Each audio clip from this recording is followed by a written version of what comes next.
ውድ የቻናላችን ተከታታዮች እንዴት አላችሁ? በያላችሁበት ሰላማችሁ ይብዛ እያልን የሃለ አካዳሚ ዩቲዩብ ቻናል ተከታታዮቻችን በያላችሁበት ሰላማችሁ ይብዛ እያልን በኦንላይን መማርና መከታተል ለምትፈልጉ አማርኛ፣ እንግሊዘኛ፣ ሂሳብ እንዲሁም ሌሎችን የትምህርት አይነቶችን በማስተማር ላይ እንገኛለን። መማር ለምትፈልጉ ከታች ባለው ስልክ በቴሌግራም፣ በኢሞ፣ በዋትስአፕ እንዲሁም እናንተ የምትጠቀሙበት ማንኛውም ሶሻል ሚዲያ መማር መከታተል ትችላላችሁ ማለት ነው። በዛሬ ቪዲዮአችን ደግሞ ይዘንላችሁ የመጣን ፊደላትን እያንዳንዳቸውን በድምጽም በቅርጽም እንዴት አድርገን እንለያቸዋለን ላላችሁ ጀማሪ ተማሪዎች እያንዳንዱ ፊደላትን እንዴት አድርገን ለመያዝ በቀላሉ መንገድ ማንበብ እንችላለን።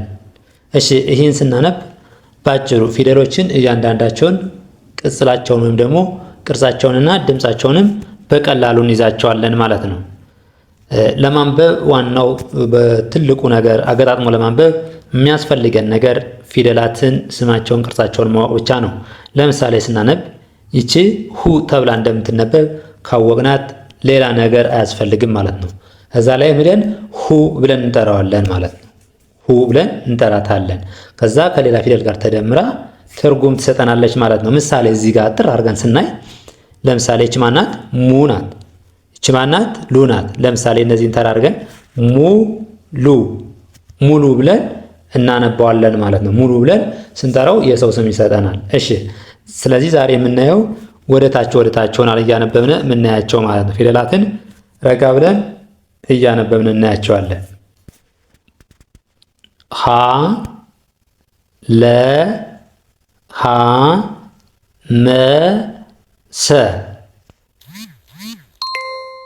ሀ ለ ሀ መ ሰ እንደዚህ አድርገን ስናነብ የምናየው ነገር የመጀመሪያ ፊደሎች ምንም አይነት ቅጽል ወይም ደግሞ የተለየ ድምፅ የላቸውም ማለት ነው።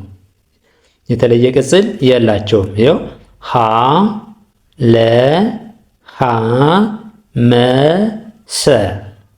እሺ ሁለተኛ ፊደሎችን ስናይ ደግሞ ሁ ሉ ሁ ሙ ሱ ስናነብ ኡ ሚል ድምፅ አላቸው። ምን አላቸው?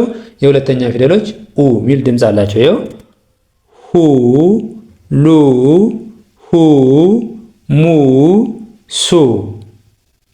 እሺ ከዛ ቅጽላቸውን ስናይ ደግሞ ከጎን ሁለተኛ ፊደል አሁን ሌላ ቦታ ብቻ ሆና ብናገኛት ፊደል ቅጽሏ ከጎን ከሆነ ስንተኛ ፊደል ነው ማለት ነው? ሁለተኛ ፊደል። ሁለተኛ ፊደሎች ቅጽላቸው ከጎን ነው ብለን እንይዛቸዋለን ማለት ነው። ሁ ሉ ሁ ሙ ሱ። እሺ ሶስተኛ ፊደሎች ደግሞ ስናነባቸው በድምፅ ተመሳሳይ ኢ ሚል ድምፅ አላቸው። ሂ ሊ ሂ ሚ ሲ ሂ ሊ ሂ ሚ ሲ።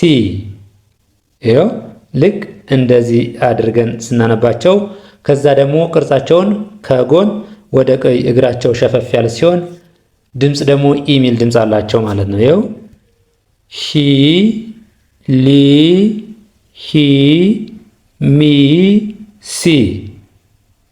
እሺ የመጀመሪያ ፊደሎች ቅጽል የላቸውም። ሁለተኛዎች ከጎን ሶስተኛዎች ደግሞ እግራቸው ወደ ቀኝ በኩል ሸፈፍ ያለ ነው ማለት ነው። በቀላሉ ስንይዘው ይኸው ሂ ሊ ሂ ሚ ሲ። እሺ አራተኛ ፊደሎች ስናነብ ደግሞ በግራ በኩል እግራቸው አጠራጠር ይላል። አ ሚል ድምፅ አላቸው። ሃ ላ ሃ ማ ሳ። ይኸው ሃ ላ ሃ ማ ሳ። በቀኝ በኩል እግራቸው አጠራጠር ይላል። ወይም ደግሞ ባለ አንድ እግር ከሆኑ ደግሞ ምን ይላሉ? ወደ ግራ ሸፈፍ ይላል እግራቸው ባለ አንድ እግር ከሆኑ። ባለ ሁለት ወይም ደግሞ ባለ ሶስት እግር ከሆኑ ደግሞ በግራ በኩል እግራቸው ያጥራል። አ ሚል ድምፅ አላቸው ስናነባቸው። ሃ ላ ሃ ማ ሳ። እሺ የአምስተኛ ፊደሎችን ስናይ ደግሞ ቅጽላቸውን ስናይ መጀመሪያ ከእግራቸው ላይ ከቀኝ እግራቸው ምን አላቸው? ቅጽል አላቸው። ስንተኛ? የአምስተኛ ፊደሎች ስናነባቸው ደግሞ አንበናቸው እስቲ ኤ ሚል ድምፅ አላቸው። ሄ ሌ ሄ ሜ ሴ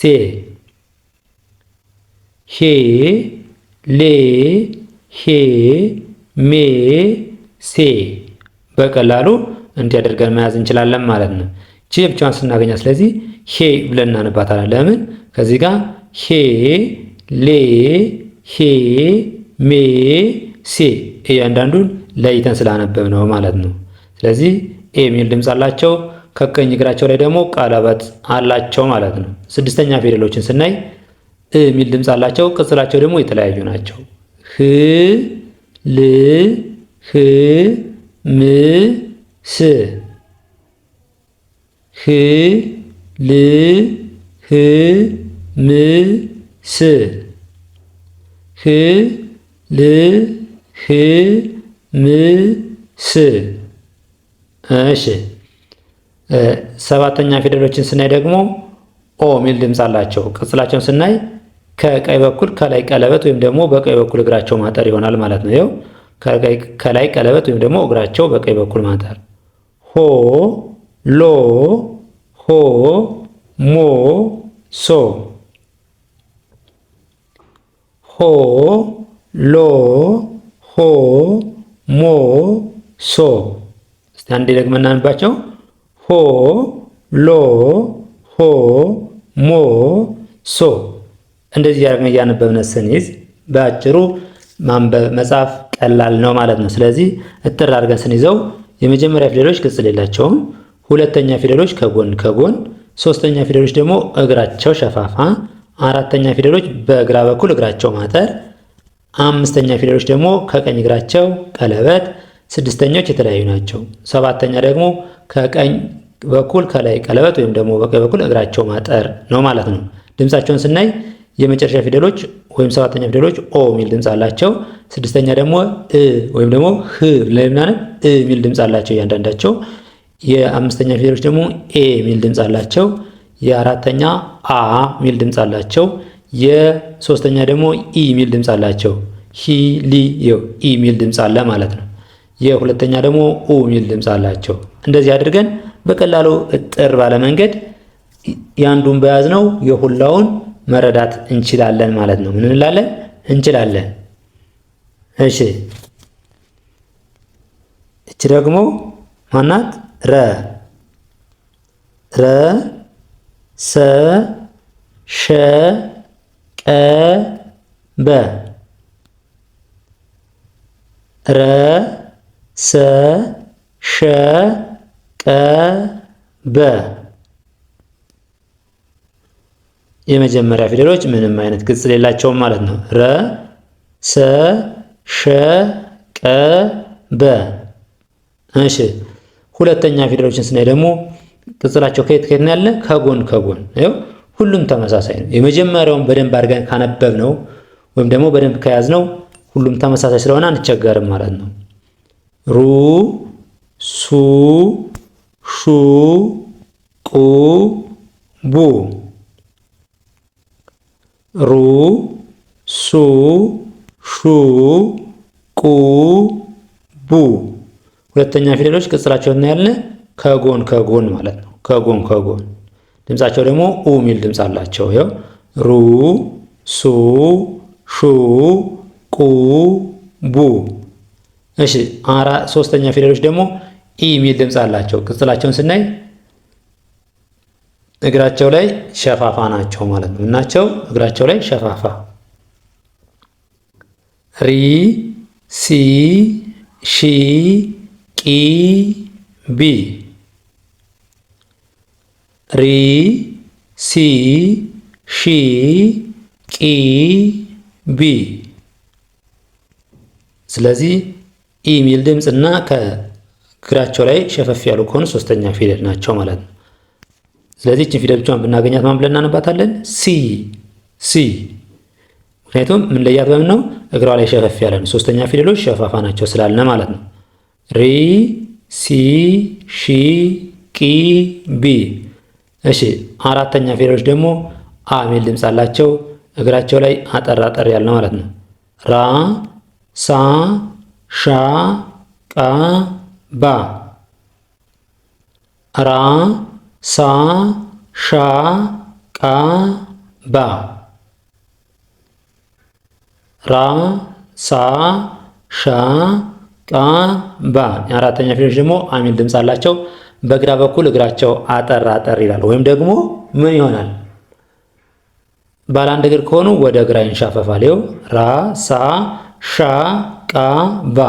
ይኸው ቃን ስናይ ባለ አንድ እግር ነች። ወደ ግራ ሻፈፍ ትላለች ማለት ነው። ወዴት? ወደ ግራ ትንሻፈፋለች ማለት ነው። እሺ አምስተኛ ፊደሎችን ስናይ ደግሞ ከእግራቸው ላይ ቀለበት ኤ የሚል ድምፅ አላቸው። ሬ ሴ ሼ ቄ ቤ። ሬ ሴ ሼ ቄ ቤ። ሬ ሴ ሼ ቄ ቤ። እነዚህ ስንተኛ ፊደሎች ናቸው? አምስተኛ ፊደሎች እግራቸው ላይ ቀለበት ኤ የሚል ድምፅ አላቸው። ስድስተኛ ደግሞ የተለያየ ቅርጽ ነው ያላቸው። በድምፅ እ የሚል ድምፅ አላቸው። ይኸው ር ስ ሽ ቅ ብ። ር ስ ሽ ቅ ብ። ረጋ ብለን እስኪ አንድ እንድገመው። ር ስ ሽ ቅ ብ። ሰባተኞች ደግሞ ከላይ ቀለበት ወይም ደግሞ በቀኝ በኩል እግራቸው ያጥራል ማለት ነው። ኦ ሚል ድምፅ አላቸው። ሮ ሶ ሾ ቆ ቦ። ሮ ሶ ሾ ቆ ቦ። ስለዚህ ከላይ ቀለበት ወይም ደግሞ በቀኝ በኩል እግራቸው አጠር ካለ ስንተኛ ናቸው? ሰባተኛ ናቸው ማለት ነው። ኦ ሚል ድምፅ አላቸው። ስለዚህ ስድስተኛ እ ሚል ድምፅ አላቸው። የተለያዩ ናቸው ማለት ነው። አምስተኛ ደግሞ ከቀኝ እግራቸው ላይ ቀለበት ካለ ስንተኛ ፊደል ነው?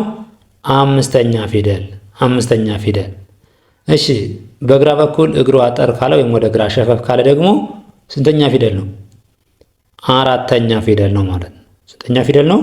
አራተኛ ፊደል ነው። በቀኝ በኩል እግሩ ሸፈፍ ካለ ደግሞ ሶስተኛ ፊደል ነው። ይኸው ሶስተኛ ፊደሎች በቀኝ በኩል እግራቸው ሸፈፍ ይላል ማለት ነው።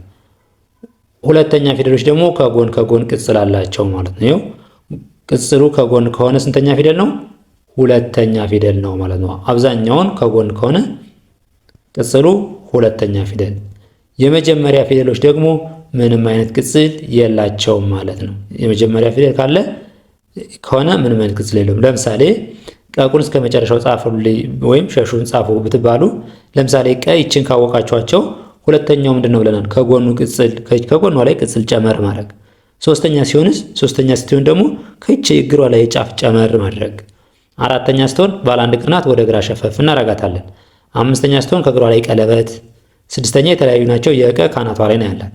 ቆ ደግሞ ሰባተኛ ከላይ ቀለበት የቆ ላይ ነው ያለው ማለት። ስለዚህ ይሄው የመጀመሪያ ፊደል ሁለተኛ ምን ሆነ? ከጎን። ሶስተኛ እግሩ ሸፈፍ፣ አራተኛ ወደ ግራ በኩል ሸፈፍ ይላል። አምስተኛ እግሩ ላይ ቀለበት። ስድስት ካናቱ ከላይ ዘንበል ያለ ነገር አለው። ሰባት ደግሞ ምንድን ነው? ከላይ ቀለበት አለው ማለት ነው። ስለዚህ የመጀመሪያዋን ፊደል ቅጽሉን ካወቃችሁ ከጎን ከእግሩ ሸፋፋ ቀለበት እግሩ ማጠር የሚለውን ካወቃችሁ ይችን የመጀመሪያዋን ፊደል ከያዛችሁ ሌላውን በዚህ ቅደም ተከተል መሰረት ሁለተኛ ከጎን፣ ሶስተኛ ወደ ቀኝ ሸፋፋ፣ አራተኛ ማጠር፣ አምስት ቀለበት በሚለው ሄዳችሁ መጻፍ ትችላላችሁ፣ መለማመድ ትችላላችሁ ማለት ነው በቀላሉ። ለዛሬ ዘንዳችሁ የመጣን ትምህርትን ይመስላል። በሌላ ቪዲዮ እስከምንገናኝ ወይም በሌላ ትምህርት እስከምንገናኝ ድረስ በኦንላይን መማርና መከታተል ለምትፈልጉ በአጭር ጊዜ አቀላጥፈን ማንበብ መጻፍ እንፈልጋለን ከሀገር ውስጥም ሆነ ከሀገር ውጭ ናችሁ፣ እንዲሁም ህጻናትንም ማስተማር እንፈልጋለን ለምትሉ ደግሞ ከታች ቪዲዮ ስር ባስቀመጥነው ስልክ በቴሌግራም በኢሞ በዋትስአፕ እናንተ የምትጠቀሙበት ማንኛውም ሶሻል ሚዲያ ሀይበሉን ደውሉልን። በአጭር ጊዜ ህፃናትን አቀላጥፎ ማንበብ መጻፍ እስቲችሉ አድርገን እንዲሁም ትላላቆችን መማር ለምትፈልጉ ማንበብ መጻፍ የምትፈልጉ ሀይበሉን ደውሉልን። ለዛሬ ዘንዳችሁ የመጣን ይመስላል። በሌላ ቪዲዮ እስከምንገናኝ ደህና ሁኑልን። መልካም ጊዜ